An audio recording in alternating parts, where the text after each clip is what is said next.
Your Steve Jones Show podcast will start shortly. The Steve Jones Show podcast is sponsored by Brewers Outlet, your beverage supermarket on Reagan Street in Sunbury.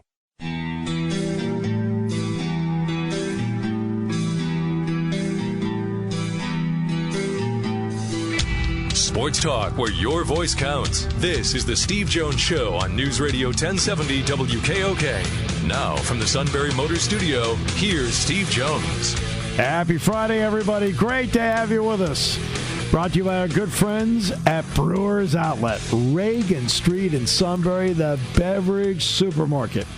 Imports, domestics, microbrews. The best selection of beer anywhere. Wine coolers, water, soft drinks, snacks. They roast their peanuts fresh and out every day. 6 great flavors of slushies. And the pickle bar, led by the barrels and the dills, indeed second to none. All at Brewers Outlet, Reagan Street in Sunbury, the beverage supermarket. As I mentioned last week, and I mean it, and the way I look at life now, that starting on Thanksgiving weekend, to me, it's one big holiday all the way up through New Year's Day, now through January 2nd. Think about it. Thanksgiving. Now we're in this Christmas, Hanukkah holiday season. All these great weekends, parties to go to. Then we got New Year's weekend. Penn State's playing in the Rose Bowl with Utah in the second. You need to stock up because you want to be able to bring items with you to see friends. I mean, I went to a party last week. I'm going to one tomorrow night. And I've got one next week, too. You're saying, well, how can you be there tomorrow night? Well, as soon as the game's over, we're on a charter on the way back. So, yes, I will be able to go from the airport to said party. And I'm not going to show up empty-handed. Brewers Outlet's going to be my bailout every single time. And don't forget, Brewers Outlet gift cards. Brewers Outlet gift cards. We're also in the Sunbury Motors studio. Sunbury Motors, 4th Street in Sunbury. Sunbury Motors Kia, routes 11 and 15 Hummels Wharf, and online at sunburymotors.com. Ford, Kia, Hyundai, best in new inventory, great pre-owned inventory with the Sunbury Motors guarantee, and a fabulous service department to back it all up at Sunbury Motors, 4th Street in Sunbury. Sunbury Motors Kia, routes 11 and 15 Hummels Wharf, online at sunburymotors.com. Fun show coming up today. In just a few moments, we'll be joined by former Nittany Lion tight end Adam Breneman. He will join us to talk about Penn State, a little bit about his career as well. Then in the next half hour, Reginald Walker is going to join us. We're going to talk about Army-Navy, college football playoff, and more. Third half hour, 4:06, Cale Sanderson, the head wrestling coach of the Nittany Lions. The best in the business. The other night I kept seeing signs in Tampa, the GOAT, the GOAT.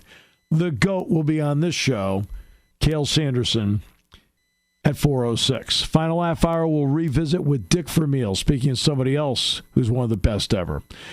Great show coming up today, brought to you by Brewers Outlet on News Radio 1070 WKOK. Welcome back. Great to have you with us today. Brought to you by Brewers Outlet. Reagan Street in Sunbury, the beverage supermarket. Stock up for another big, fun weekend. All right, a lot going on this weekend. The NFL, Army, Navy, college basketball, some wrestling. All right. All at Brewers Outlet. Reagan Street in Sunbury, the beverage supermarket. Imports, domestics, microbrews. Best selection of beer anywhere. Wine coolers, water, soft drinks, snacks. They roast their peanuts fresh and out every day. 6 great flavors of slushies. And the pickle bar, led by the barrels and the dills. Indeed, second to none. All at Brewers Outlet, Reagan Street in Sunbury, the beverage supermarket. And, of course, we're in the Sunbury Motors studio. Sunbury Motors, 4th Street in Sunbury. Sunbury Motors Kia, routes 11 and 15, Hummels Wharf, online at sunburymotors.com. Still to come on the show today, Adam Breneman in just a few moments. Next half hour, Reginald Walker. Cale Sanderson at 4:06. Dick Vermeil in the final half hour. Next week, by the way, Monday, Bill Riley, the play-by-play voice of Utah football, will join us on the show. That's Monday. He'll join us at 4:35 on Monday, and Jack Ham will join us on the show next week as well. But let's turn our attention now to Adam Breneman, the former Nittany Lion who joins us, doing his own podcast now. Adam, great to hear you on the other end. Hey, Steve. How you doing? Doing great. New podcast coming up, huh? Yeah, man. Yeah, we've been rocking and rolling. Doing a bunch of cool content. So, yeah, I'm trying to get Christian Hackenberg as my next guest, but he's a tough guy to tie down, man. Well, the offensive coordinators are always hard to, pin down. You know that. Exactly, man. Exactly. Especially one with a baby on the way. So no doubt, no question. In this journey in the podcast world and some of the other work that you've done, what have you learned and picked up that maybe you had not known about before? It's a good question. I think, honestly, the area I'd say I've learned the most and that I just didn't know about was kind of the live production part of it. Yeah. This season, I think I did about 9 or 10 games for various ESPN networks, whether it's ESPN3, ESPN Plus, ESPNU, broadcasting some of their games. And I've learned a lot, number one, about what goes into the TV side of things and radio. And I mean, this is the world that you live in a ton. And it's a lot more than you realize as a player, man. Live production is a whole different beast, and how much of the game actually revolves around, what's going on TV and radio. So that was a big part. And I think, I've enjoyed through, some of the NIL stuff and the media podcast stuff I do of just kind of like learning guys' stories. I think, like I was able to be in State College. I think maybe when I saw you over the spring, Steve, and when I was up there to see Sean Clifford and sat down with him for 2 hours, and when you are able to have these like really lengthy conversations with people, it's amazing the stuff you learn about them, and you get to learn about their personalities, and just there's so many cool stories out there in college sports, and I've really enjoyed. It's been a busy season, but I've enjoyed kind of traveling around and talking to a lot of different athletes. What struck you about Sean Clifford in that conversation? What did you learn? Man, he's got such a great mindset. I mean, you know that, and how I think Sean has a really interesting just the situation he's in. I think any time that you are a 6-year final year senior and there's a big time recruit that came in behind you. I mean, like Sean Clifford's not the first quarterback to have to deal with that, right? Like it happens everywhere. Whenever the guy's in his last year and everyone wants to see the young guy.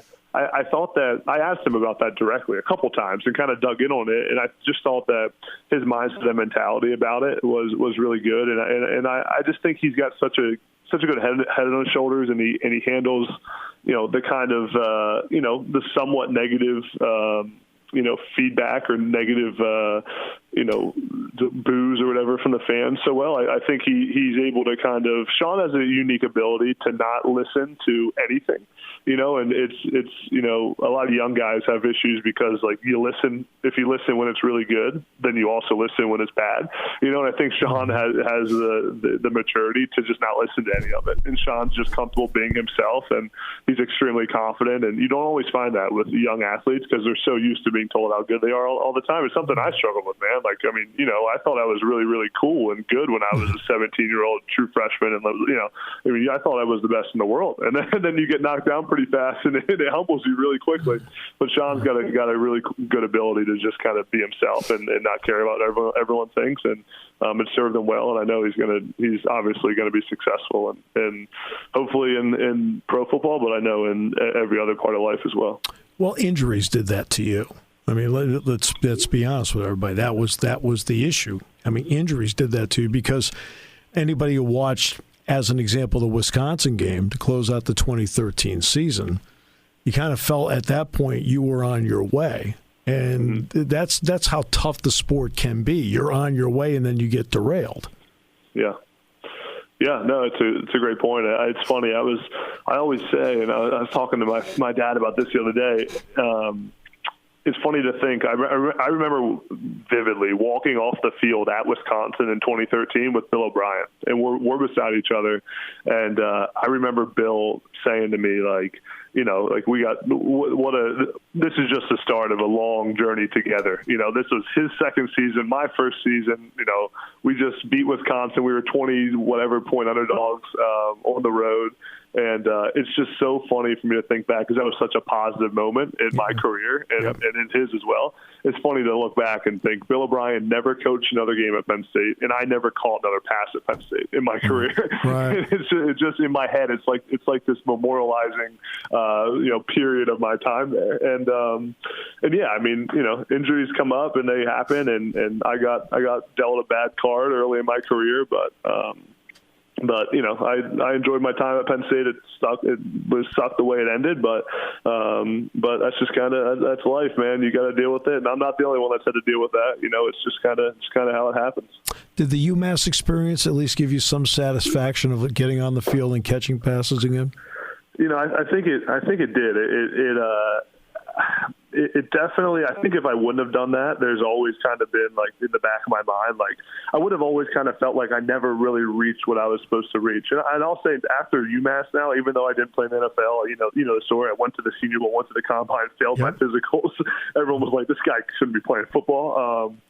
I think it definitely like filled almost a void of like, I went out and I was a 2-time All-American and I did what a lot of people expected me to do and prove that I could do it at a high level. And it definitely just helped my state of mind. And then when I retired and said I can't play anymore, like I did it knowing that I literally did everything I possibly could to try to play as long as I can. And, UMass is different than Penn State. I needed UMass, my body and the way my knee was and how deteriorating it was right. I couldn't withstand the Penn State practices and competing with Mike Gesicki and Kyle Clark. I couldn't have done that. I wouldn't have been able to practice every day. Where UMass allowed me to kind of get off the map a little bit, practice every other day. It was what I needed. And, but it was definitely tough, to not be at Penn State. But I think everyone and Coach Franklin was super supportive, and I think that it worked out the way it was supposed to. Right. This Penn State team, 3 tight ends that have been playing in Brenton Strange, Theo Johnson, Tyler Warren. When you look at how they play and how they are utilized in this offense, what do you think? I mean, it's got to be one of the best tight end rooms in the country. I know Georgia would probably argue with that, with Brock Bowers and Darnell Washington, but I mean, it's right up there with the best of them. I mean, you got 3 guys like without a doubt, those 3 will play in the NFL. I think to me and I think Ty Howell's done a really good job with those guys, no doubt, and developing them. And I mean, it's funny, I've always. They're all really good. I think the one that no one talks about is Tyler Warren, and I think Tyler's got a really bright future as well. I mean, his ability to play in multiple different spots. I mean, they use him in that third, in the fourth and short package. He's made some big plays. He's kind of that like more of the move guy that they use behind the line of scrimmage. So I mean, I love how they use Tyler. I think they've been creative with him, and I mean, Strange and Theo are just they're true wide tight ends that can play on the line of scrimmage. They can play out wide.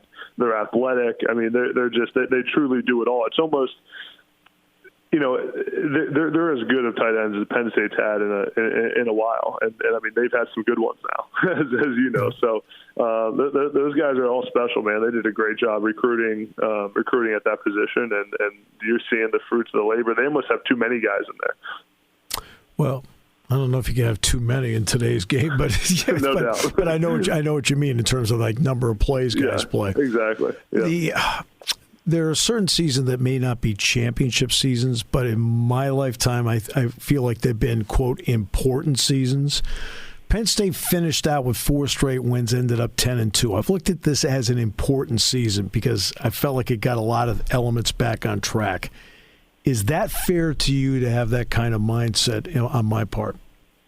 I mean, I think so completely. I mean, I think if most people before the season if you would have said to most people, hey, we're going to go 10-2, we're going to lose to Ohio State and Michigan, who are both going to make the playoff, and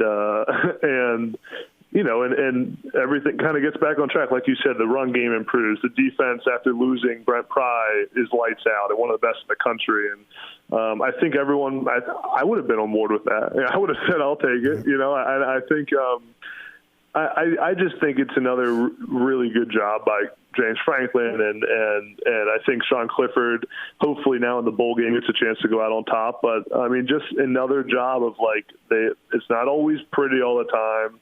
They've struggled to win that top game against Michigan and Ohio State. Should have beaten Ohio State. I mean, I was at that game. Should have beat them, but didn't. Could have, should have, would have.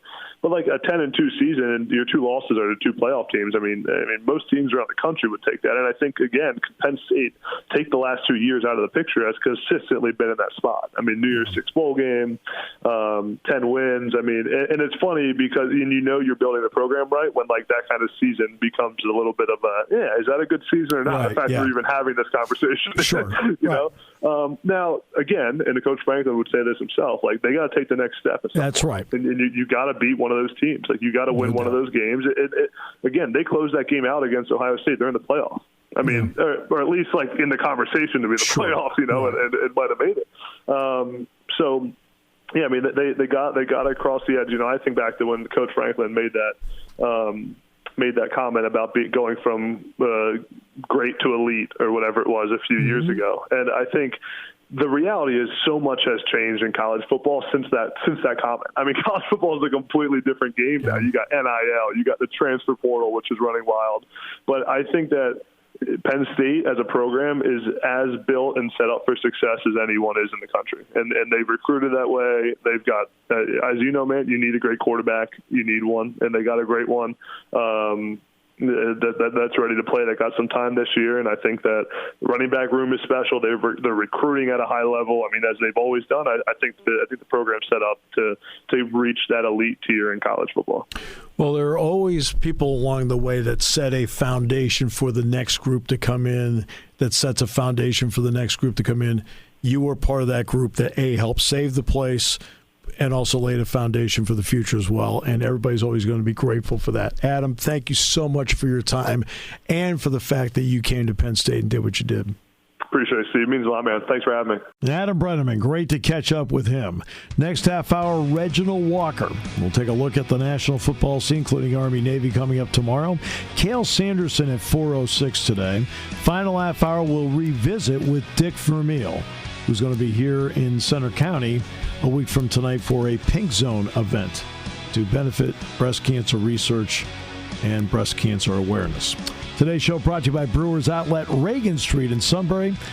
More in a moment here on News Radio 1070 W. Party time, game time, or just fun time. Doesn't matter what time it is, because it's Brewers Outlet time. The beverage supermarket has the area's largest beer selection. Imports, microbrews, ciders, and domestics. Pick from over 100 ice-cold 12-packs and dozens of 24-ounce singles. Soda, snacks, hot sauces, fresh roasted peanuts. Make it one-stop party shopping, and don't forget the pickle bar. So whatever you're celebrating or just doing it up, Brewers Outlet, Reagan Street, Sunbury wants to see you. And thank you for your years of patronage. UKOK.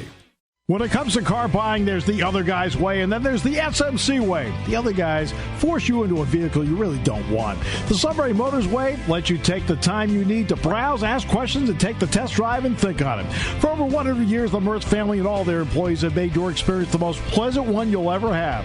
The other guys won't offer you the best price for your trade, no matter how much they say they will. The SMC way is their promise to provide you with the most money the market shows your vehicle is worth. The SMC way is to offer you all applicable factory rebates on new vehicles and generous discounts. Looking for a pre-owned vehicle? The SMC way checks each vehicle in a 200-mile radius to determine the lowest price, then beat it. It's the lowest price promise, just part of the SMC way.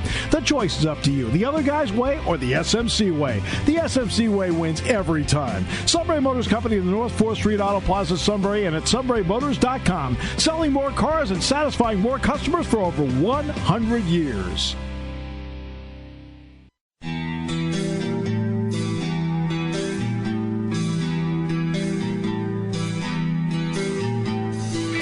Sports talk where your voice counts. This is the Steve Jones Show on News Radio 1070 WKOK. Now from the Sunbury Motors Studio, here's Steve Jones.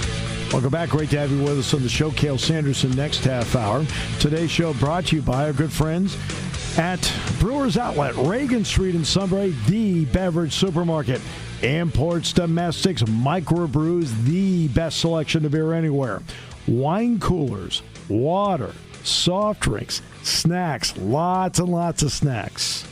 They roast their peanuts fresh and out every day. And yes, 6 great flavors of slushies in the pickle bar, led by the barrels and the dills. Indeed, second to none. All at Brewers Outlet, Reagan Street in Sunbury, the beverage supermarket. Yeah, to me, it's just one big holiday from Thanksgiving right through January 2nd. So it's another holiday weekend as far as I'm concerned. And looking forward to that. And don't forget, speaking of the holiday weekend, Santa tonight from 6 to 7. An opportunity for 5 more youngsters to talk Magic Radio and talk with Santa here on WKOK, again from 6 to 7. We're in the Sunbury Motors studio. Sunbury Motors, 4th Street in Sunbury. Sunbury Motors Kia, routes 11 and 15 Hummels Wharf, online at sunburymotors.com. Ford, Kia, Hyundai, the best in new inventory. Great pre-owned inventory with the Sunbury Motors guarantee. And a fabulous service department. Great technicians to back it all up. All at Sunbury Motors, 4th Street in Sunbury. Sunbury Motors Kia, routes 11 and 15 Hummels Wharf, online at sunburymotors.com. All right, let's go out to, I think he's, every time we turn around, he's someplace else. New York, Charlotte. I think now he's in Las Vegas.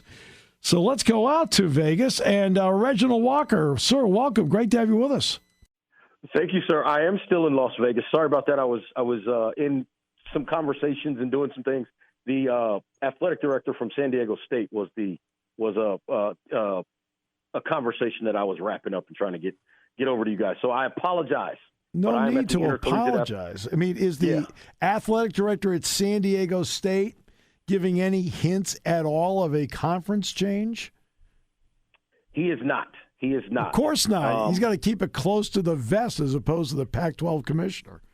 It's funny you say that, right? Because that was one of the questions asked of Mark Emmert yesterday about the collegiality of what's going on with commissioners and whatnot. And he said, it's not obviously in a great place because, you're just kind of in this place where you never know what's going to happen. So it's interesting to watch some of those things kind of play out here because all 5 Power 5 commissioners have been in attendance over the last couple of days. Several athletic directors are here as well as outgoing NCAA President Mark Emmert. So it's been a really interesting time at the Intercollegiate Athletics Forum. All right, I have to ask you. I've never been around Greg Sankey. Was he there? Yes. Okay, I've never been around Greg Sankey, the commissioner of the Southeastern Conference, but I've always heard that he can be an impressive figure to talk to and to listen to. How did he come off to you? He has a quiet confidence about him.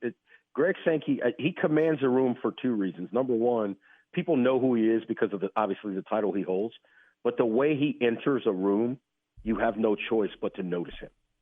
But he doesn't come in and take control of the room. He allows that control of the room to come to him. He's very thoughtful. Every time you ask him a question, you can see him process the information that you are asking him, and then he speaks with conviction. He speaks with a cadence of patience as well, and I think that's what makes him so effective is he never goes too fast or never loses track of anything. He's always under control. That's Greg Sankey, and that's why he's, in my opinion, in a lot of ways, he's sort of the unofficial commissioner of college football. Well, he was part of the 4-man group that put together the 12-team playoff, along with Bob Bowlesby, Jack Swarbrick, the athletic director at Notre Dame, and Craig Thompson, the outgoing commissioner of the Mountain West Conference. Did he address any of that? Because it took some patience on his part to get here. He did. And one of the things they talked about was the fact that there were so many other models that were put in front of them. Yeah. And they had to really work through in finding the right answer for what made the most sense, whether it was based on scheduling, based on access. All of those things are a factor. And one of the things, and I want to make sure this gets out there. So when I talked to Bill Hancock before this football season, he mentioned that likely an expanded playoff would push them further into January because some of those December weekends, the NFL has moved games to Saturdays. And then obviously the holidays impact that as well. What we've seen today, I believe this is an official announcement. I know I saw it in some different places as reports, that likely week 0 is going to become the official week 1. Yes. Which would allow a way to sort of help that schedule met itself out. So that's an interesting aspect of it as well. Yeah, I mentioned on the show last week that it was possible that week 0 would be week 1. And if you notice with the NFL on Saturdays, you notice the Dolphins-Bills game was put, I think, on prime time on a Saturday night. It was flexed. Yeah. So the NFL continues to flex its muscles. But I think the idea is to still finish up on that second Monday in January, right? It is now with the way they move that schedule around. It absolutely is now. And so that's why part of the reason was to do that, was to get back to that spot. Yeah. There are a lot of issues. Go ahead. I have to tell you this, because obviously Happy Valley. Shout out to our guy, Brian Tripp. He was here earlier this week. LeVar Arrington inducted to the College Football Hall of Fame. I know. I had a chance to see LeVar and Courtney Brown and Mac Morrison and Brandon Short in the same room. Tony Stewart, John Gilmore as well, and some other guys. Scott Shirley also. A lot of guys were in town. Wally Richardson, Coach Franklin was here, Athletic Director Kraft. Nice little reception for LeVar. Right before that, Brian Tripp, I know, has put out a report on Twitter. I encourage people to go check that out. But it was really, really fun to see those guys back in the same room together, really reminiscing about those things. Yeah. Courtney Brown. I was down. I mean, I've spent a good part of the month in South Carolina because of the Charleston tournament and the Clemson game. Courtney Brown is so highly thought of down there. It's unreal. Mac Morrison out of Washington State, number 31. Not a bad player either along the way. Brandon Short, Board of Trustee. Well, of course, the tight ends. Tony Stewart was a heck of a tight end here, too, during the course. John Gilmore was a heck of a tight end here, too, during that. Stewart was with the Bengals, and Gilmore went to the Bears. Yes. So, other than that, I don't remember much, though, but you can fill in the blanks. What? And you're – Penn State basketball is almost the state champs of South Carolina, because also the opening season, the early season win against Winthrop add in there as well. Yes. Now we're going to see what they can do going to the Midwest, but we'll check that out later. With NIL and with the transfer portal, what is the read that you got from the power brokers in that room about A, the stability of intercollegiate athletics, and B, the future of it? They all feel like there is the future is still bright. Now, the concern is what NIL looks like, and Mark Emmert describes it as a sort of half-baked idea at this point, right? I think that was his quote. But by and large, the athletic directors and commissioners feel a lot more like it's going to stabilize itself. It's sort of very one-sided and heavy one way right now, and it'll kind of even itself back out, which is something you and I know have discussed about it as well. That we're not going to see some of these wide margins between teammates in the distant future, right? In the long term, we're going to see those things kind of narrow down, and I think that'll tighten it up. And then one of the things that some student athletes have talked about is that the transfer portal with the transfer windows, with that portal, it has made it a little bit more difficult on them to make some decisions because their windows and timeframes to do it is a little bit tighter. But that's something I think that will met itself out as well. Yeah, I said that from day one. I said, look, there's going to be this big rush on NIL, big rush. I said, and then at some point it's going to settle down, because part of this is and I'm not talking about collectives. So I'm not talking about collectives here. That's a different conversation. When it comes to the ability of an athlete working with a business, what does the business eventually want? They want return. So I'll use this example. And you talk about South Carolina. Last year, the first 3 weeks of the season, maybe month, DJ Uiagalelei was the television face of Dr. Pepper. And then, of course, the season started going, it didn't go the way Clemson thought it would. Okay, they ended up 10-3, but it didn't go the way they thought it would, and he wasn't the face of it any longer. Now this year, Bryce Young has been, but that's companies want return on their investment because that's just the way business works. I don't know that I could have described it any better. It's an example I've used as well with DJU, and that ROI is always going to be the interesting piece of NIL, because it's one thing that a local business pays a kid $25,000 or $10,000 or whatever the case may be. It is another when someone becomes the face of a national brand, and they are making 7 to 8 figures, because trust me, at some point somebody's going to get an 8-figure deal. They expect championships, Heisman trophies, and they don't expect interceptions and fumbles. Right.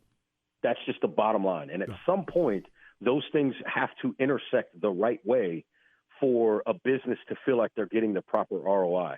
And to your point, Clemson, this is the first time Clemson has missed the playoff in back-to-back years since the playoff has been in place. And it happens right on the heels of the guy that's playing quarterback for them being the face of a national campaign making millions of dollars. There is a feeling, or at least an opinion out there, that the NCAA has been trending toward irrelevancy as time goes. Now, you mentioned Mark Emmert was there. Is that the general feeling in the room? Because obviously Mark Emmert's going to give you the feeling that the NCAA is relevant and powerful like they've always been. But what was the feeling in the room about the relevancy of the NCAA moving forward? Mark thinks it's relevant. The transformation committee and people that buy into that concept think that that's going to make it more relevant again. There are people in the room that feel like the legislation and the way that they rule is not beneficial to college athletics, particularly college football. Let me give you my opinion on this, because I think that's a very interesting aspect. And what I've often said is this, Steve. For every commissioner or every athletic director that feels like the NCAA does not make sense and it's pointless and all those things, I am willing to personally ask them, then why haven't you rescinded your membership? Mm-hmm. Right. There is something there that they provide that you need, and you can't figure out how to do it on your own. And that's something that indirectly Mark Emmert said when he talked about having czars and all these different things. He goes, that sounds good, but it would be woefully ineffective, I think was his exact term. And the reason he talked about how and why it would be ineffective is because there are so many small intricacies that no one is thinking about. One of the other things that is forgotten in this, the NCAA uses their revenue off of, yes, all of the other sports to take care of some of the things in football, because the NCAA itself does not garner any revenue off of college football. That's right. That's right. But they govern college football. Right. The transfer portal, all of those things that goes through the NCAA, but they get nothing from college football from that standpoint. So if you go to that concept and you wipe away the NCAA, and I've said this for years, if you wipe away the NCAA, you are setting up even some of the haves to become have-nots. You look at some of the schools that, and I'm not going to name names because I don't want to take shots at anybody, sure, but you look at some of the schools that talk heavily about their moral compass. Well, if the NCAA is not there, your moral compass, you better throw it out the window, because a whole lot of other schools are. And if you try to, quote, do it the right way, you're probably going to get beat, right? I used to tell the joke all the time. I can find one program that I know for sure had a long stretch of time where they never broke not one single rule. Prairie View A&M lost more than 100 games in a row. They couldn't have been breaking any rules. Yeah. Well, that's why I always said about Billy Brewer and Ole Miss football.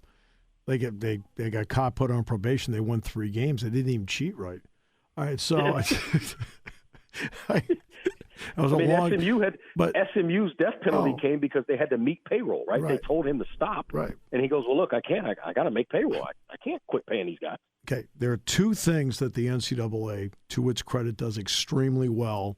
The conference and schools really don't want to be involved in, and these are 2 areas they do well. One, and they do an outstanding job of this one, running championships.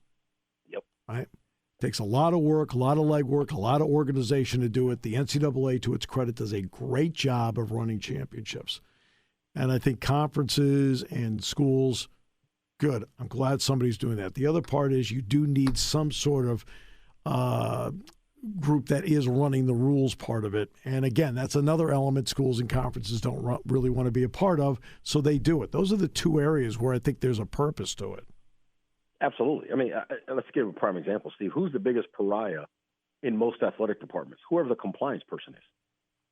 Nobody wants to ever see the compliance person in any athletic department. They just don't want to see that person, right? And so that speaks to what you were just talking about when it comes to the rules and regulations of college athletics. I'm just glad you didn't say the play-by-play guy. Who's the one guy you don't want to see? That guy. It's all good when his name is Stevie Jones. You've gone through how many conferences now that we've talked to in the past month? What have you learned? Just a couple things that you never knew before after going through all these conferences. The one in New York with Amazon there, now this. I mean, there's been like 3 or 4 of these. Give me a couple of items you've learned that you just never knew before. The main one I think I would say is everybody's guessing on what media rights are worth, right? There's no perfect formula to figure out how much money to ask for these things. Nobody knows. They just sort of put numbers out there, and it's essentially whatever somebody is willing to pay. And I think that's very, very interesting because I remember when the UCLA-USC announcement came of them and their impending move to the Big Ten, the first thing I thought was, what is the value? What are they worth to this TV deal? Yeah. And nobody really knows exactly what that answer is. Right. And so I think that's number one. And then number two, what I learned is there are a lot more people, and we talked about this, that have always been for NIL and wanted it, that are saying we got to figure out a way to get our arms around this thing because we don't know where it's going or how to control it. Right. Those are the two of the main things that have really stuck to me. And then number three, there is a lot of money moving around, but women's athletics, women's sports is really making a push and getting a lot of that money coming to them. And I think it's great for sports overall. Sir, always a pleasure. Appreciate your time and your insight as always, sir. Well, thank you, Steve. It is always an opportunity to speak to Steve Jones. And what I tell people all the time is I'm not afraid to get in a conversation because especially when Steve Jones is around, I know I'm going to learn something. Okay. Reginald, thank you. Don't really know what to say about that. A lot of people are not agreeing with you, but we appreciate it. Reginald Walker joining us from Las Vegas. Always great to talk with him. Cale Sanderson coming up in the next half hour. Looking forward to talking with him. The Nittany Lion Wrestling program for the first time in a month will be home this weekend when they take on Oregon State in Rec Hall at 2 o'clock on Sunday. We will talk to the living legend himself, Cale Sanderson, on the show in the next half hour. And who's the last person on the face of the earth that wants to be known as the living legend? That is him. I've said it once. I've said it many, many times. Over the time he's been here, you get a chance to talk to him, know him. I've had a couple of really lengthy conversations with him. I mean lengthy, like over an hour during his time here. He is level-headed, no ego, zero. He is a great example to his wrestlers, a great credit to his university. And, you have to really, I've always just admired, like with everything he's accomplished, you wouldn't know he's personally won anything. So he'll be joining us in the next half hour. Looking forward to that. Today's show brought to you by Brewers Outlet, Reagan Street in Sunbury, the beverage supermarket. Imports, domestics, microbrews, the best selection of beer anywhere. Wine coolers, water, soft drinks, lots and lots of snacks. They roast their peanuts fresh and hot every day. 6 great flavors of slushies, and the pickle bar led by the barrels and the dills, indeed second to none, here on WKOK.